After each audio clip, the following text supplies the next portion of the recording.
as myself and as a member of a family. My current relationship with Suze is very close, but it hasn't always been like that. It began with, so Susie, I would just like to point out, is my big sister, so I am the younger one. And our relationship is close now, but it hasn't always been that way. It began with me treating Suze as a speed hump when I was on my way to get a toy that I might want on the other side of the room, because I was the first to crawl. And while you were an adept roller, I could always get over you to whatever toy you were heading for faster than you could. Now, the other thing that happened for us was that I'll talk more about tomorrow. Suze and I are presenting tomorrow morning. Suze moved out of home when we were kids, when you were 9 and I was 7, and that was hideous. Yeah, I'll talk about that tomorrow. And it was difficult, but it also had, and I mean, it's really difficult for me to say this, but it actually had benefits. For me, it meant that I could be a completely narcissistic girl and teenager, like most teenagers kind of are. I never had to even think about anybody else in the world when I had friends come over, and our family spent a year in a camper van in Europe, and we knew that Suze was maybe not well looked after, but looked after while we were gone. Went to Sydney for uni and moved away from my family and had this great time in my 20s, and then went and lived overseas for a couple of years. Kept on having a great time, kept on completely sort of, not just ignoring Suze, but my whole family, you know, like I was in the zone. I was kind of out there having a great life. And then I came back to Canberra when I was about 27 and really reconnected with all of my family, including Suze, and it's been really great to be back in town hanging out. And I think, as, you know, again, another parallel with Rhiannon's story, I think that coming home has been the thing that's been a catalyst for us in many ways to see how my life has diverged from Susie's life. I mean, it was always pretty different, but I think that it really brought it home for Mum, seeing me out of the pub, which was confronting enough, and Suze in pyjamas in bed at 7:30 in her group home. So I think that, yeah, there's a really interesting dynamic when you have siblings to be able to be doing that comparing thing, and like, how come what's happening for Alison is not happening for Suze, and let's think about how it could possibly happen. I'll point out a few things that I think have really shaped my relationship with Suze, and I think the first one is, of course, just who we are, like, as people. And I'd also like to point out that I think that's also what's shaped my relationship with my brother, who we are. So I've never been afraid of Suze. I've never, even though I've developed pretty fast reflexes pretty early in life to get away from the hair grab, I've never felt like I've lived in fear from Suze having some maybe anything happening, really. And I think that that's made things quite easy for me to be able to just hang out freely with Suze. So I've also, my parents, I don't think it would be fair to say that Mum and Dad have ever expected me to have a really involved relationship with Suze. I never had a sense when I moved to Sydney or when I went and lived overseas that my parents were giving me a guilt trip about that. And I think that as a result of that, just in my circumstances anyway, was that I feel like I can give my love freely to Suze. And I have had a real sense that for my friends who have a very difficult relationship with their brother and sister, they often feel, often guilt is a really, really big feature. And I think I'm really lucky, again, as a part of who we are, that Suze has never made me feel guilty either, which I feel really lucky for. So I'm quite happy to make my brother feel guilty, but we can rest assured that Suze is pretty easygoing on both of us. So again, there's this sort of notion about when something can be freely given, and that leads me to my next point, that it's really opened up a space for me to kind of appreciate the reciprocity in my relationship with Suze. A lot of the time, I guess because Suze and I do a lot of stuff together, people see us out and about a lot, and I'm always talking about, you know, organising your 40th or doing something or other, and people will be like, oh, you're such a good sister.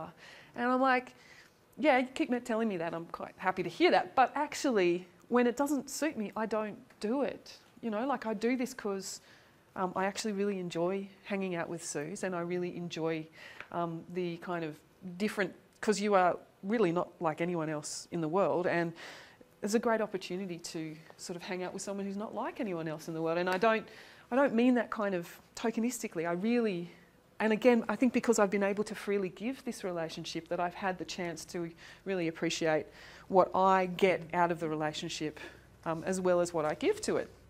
So that sort of sense of reciprocity, I think, is really good.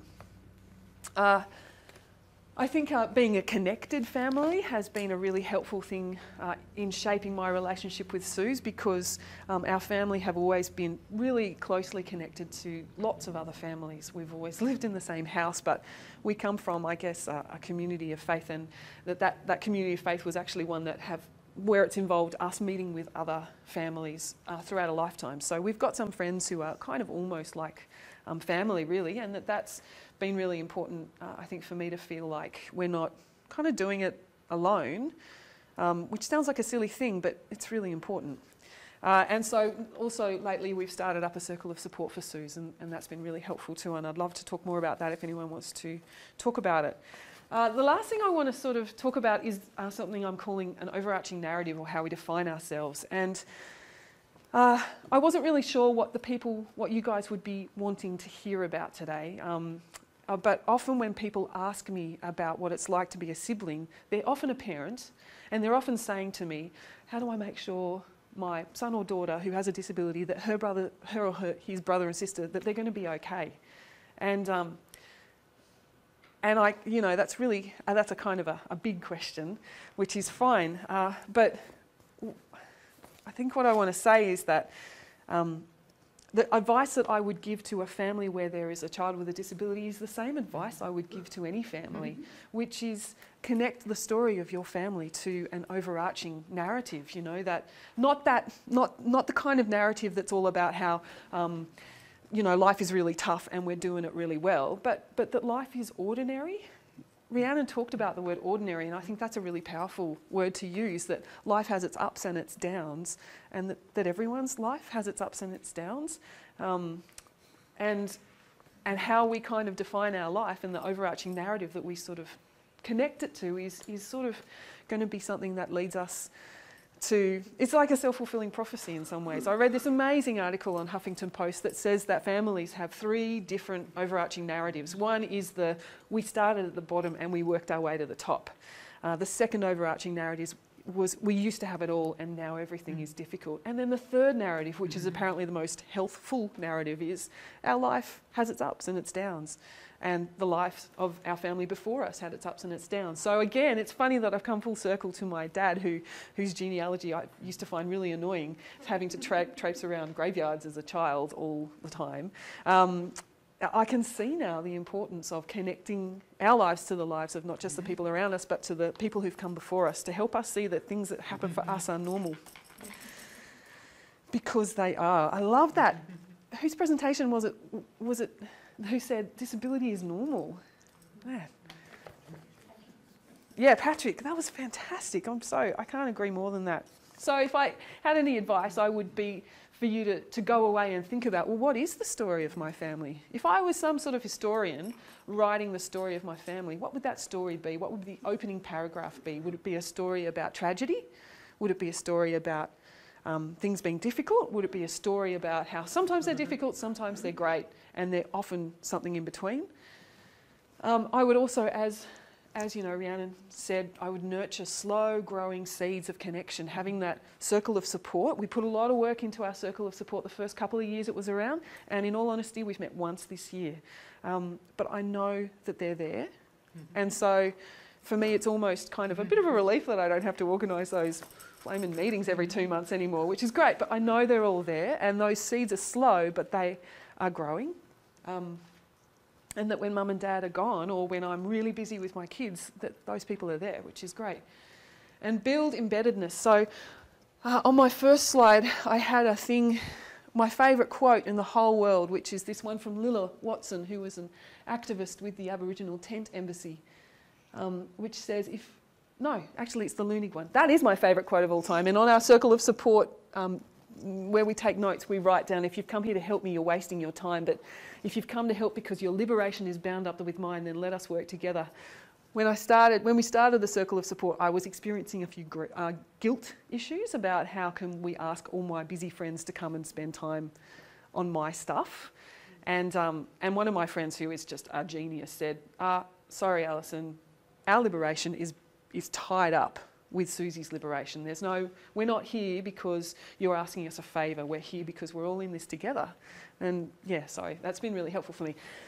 Let us live in such a way that when we die, our love will survive and continue to grow. And for me, what that means is that I might go away again. I lived away for a couple of years in Dublin, and I lived away for 6 years in Sydney. And there's a chance that might happen again. Suze just turned 40, and I think she's in a lot better health than I am. So there's all possibility that I'm going to shuffle off the mortal coil before she does.